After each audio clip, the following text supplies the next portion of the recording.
গগনা টিউটৰিয়েল গগনা কেনেকৈ বজায় আৰম্ভণি কেনেকৈ বজায় আপোনালোকে উপকৃত হ'ব নিশ্চয় চাওকচোন বাৰু।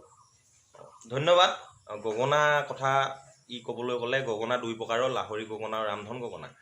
লাহৰি গগনা বজায় ছোৱালীসকলে, যিসকলে ইয়াত এডাল মুগা সূতা থাকে, মুগা সূতাডাল লগাই টানি টানি বজায়, সেইপাতক কয় লাহৰি গগনা। আৰু ল'ৰাই যিপাত গগনা বজায় ৰামধন গগনা। কিন্তু বৰ্তমান সমাজত আমাৰ দেখিবলৈ পোৱা গৈছে অকল মাত্ৰ ৰামধন গগনা পাতে প্ৰচলিত। ছোৱালীসকলেও বৰ্তমান ৰামধন গগনা বজায়, যিহেতু লাহৰি গগনা বৰ্তমান পাবলৈ নাই বা দুষ্প্ৰাপ্য লিখিয়া হৈছে, যিহেতু মুগা সূতা লগাই আজিকালি বনোৱা বৰ বিশেষ দেখাও নাই। সেইকাৰণে আমি এই গগনা পাতেই ব্যৱহাৰ কৰোঁ, ল'ৰা বিহুৱা হওক বা বিহুৱতীসকল। এতিয়া প্ৰথম কথা, গগনা পাত বজাবলৈ হ'লে আপোনালোকে দেখিছে গগনা পাতৰ মাতলেই ইয়াত এডাল থাকে, লিটকন বুলি কয় এডাল, এইখন জিভা। গগনা পাত ধুনীয়াকৈ নিৰ্মাণ কৰে, আপোনালোকে গগনা কিনি আনিলে গম পাব। উঠটো মাজৰ অংশত লৈ আপোনালোকে মন কৰক, এই অংশখিনি উঠটো মাজত দিব, ইয়াত মাজত দি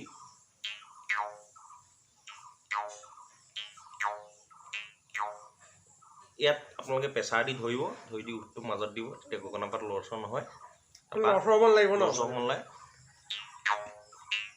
তাৰপা আঙুলিটো এনেকৈ মাৰিলে ওলাই গগনা মাথা তিত্তেও তই তিতা তিত্তেও তই তিতা তিত্তেও।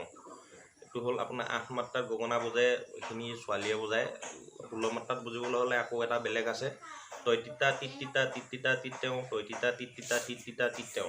এতিয়া হৈ গ'ল আপোনাৰ 16 মাত্ৰা হৈ গ'ল। আৰু সেইখিনিকে 32 মাত্ৰা বজাবলৈ হ'লে দুবাৰ ৰিপিট কৰি বজাবলৈ হয়। মই আপোনালোকক এতিয়া প্ৰথম 8 মাত্ৰাৰ পৰা বজাই দেখালোঁ, তাৰপৰা মই 16 মাত্ৰাটো বজাই দেখাম।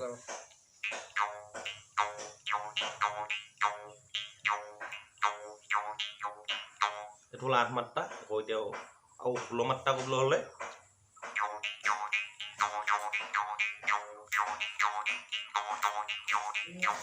এইটো হ'ল 16 মাত্ৰা। তাৰ লগত আপোনাৰ ঢোলৰ চাপৰটোৰ লগত সংযোগ কৰি কিছুমান অলংকাৰ লগাই লয় আৰু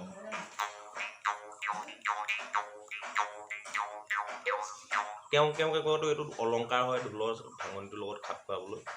বাকী বিশেষ বেছি নাই গগনাটোত ইমানেই, আপোনালোকে নিজেই পটকৈ পাৰিব, মাত্ৰ মনত ৰাখিব। এইটো টানকৈ ইয়াত ধৰি লৈ উঠোটা মাজৰ অংশত লগাই এনেকৈ কৰিলে গগনা পাত মাৰিলে। গগনা পাত কিন্তু এটা কথা দেই, আজিকালি আমি দেখা যায় বহুতো ল'ৰাই মানে বিহুৱাই গগনা বজাব নাজানে, এইটো বৰ ডাঙৰ কথা। বিহুতেও বহুতে নাজানে, কিন্তু যেনেকৈ আমি ঢোল পেঁপা বা বিহু নাচত গুৰুত্ব দিওঁ, আমাৰ বিহু কিন্তু প্ৰত্যেকটো বাদ্যই শিকাটো খুব দৰকাৰ। গগনাটো কোনোবাখিনিত হেৰি হৈ যায়, মানে এলাগী হৈ যায় মানে কি, যিসকলে ধৰি লোৱা প্ৰথমতে এম কৰি লয় বিহুৱতী নাচিম, তেখেতসকলে গগনাটো বজাবলৈ চেষ্টা কৰে। বাকী যিসকলে ধৰি লোৱা গ্ৰুপত বিহু নাচায়, তেখেতসকলে কিন্তু গগনাটো বজাবলৈ চেষ্টা নকৰে, কিন্তু বহুত ডাঙৰ কথা। বিহুৱাসকলেও কিন্তু মই দেখোঁ গগনাটো অকণমান মানে এলাগী বুলি নহয়, বজাবলৈ মন নকৰে মানে তেনেকুৱা। কিন্তু আমাৰ বিহু পঞ্চবাদ্যৰ ভিতৰত প্ৰত্যেকবিধ বাদ্যই আমাক খুবেই দৰকাৰ। প্ৰত্যেকবিধ বাদ্যই আমি বজাবলৈ শিকিব লাগে, মোৰ ফালৰ পৰা সেইটোৱে অনুৰোধ। গগনা হওক, পেঁপা হওক, ঢোল হওক, টকা হওক, সুতুলি হওক, চব তোমাৰ বজাবলৈ দৰকাৰ। বাকী ইমানেই ভিডিঅ'টো, যদি ভাল লাগে আপোনালোকে লাইক কৰিব। ইমানেই ভিডিঅ'টো, বহুত ধন্যবাদ। কমেণ্ট কৰিব, ছাবস্ক্ৰাইব কৰিব, এওঁৰ চেনেলটো লিংক দিছোঁ তলত, ছাবস্ক্ৰাইব কৰিব এওঁৰ চেনেলটো।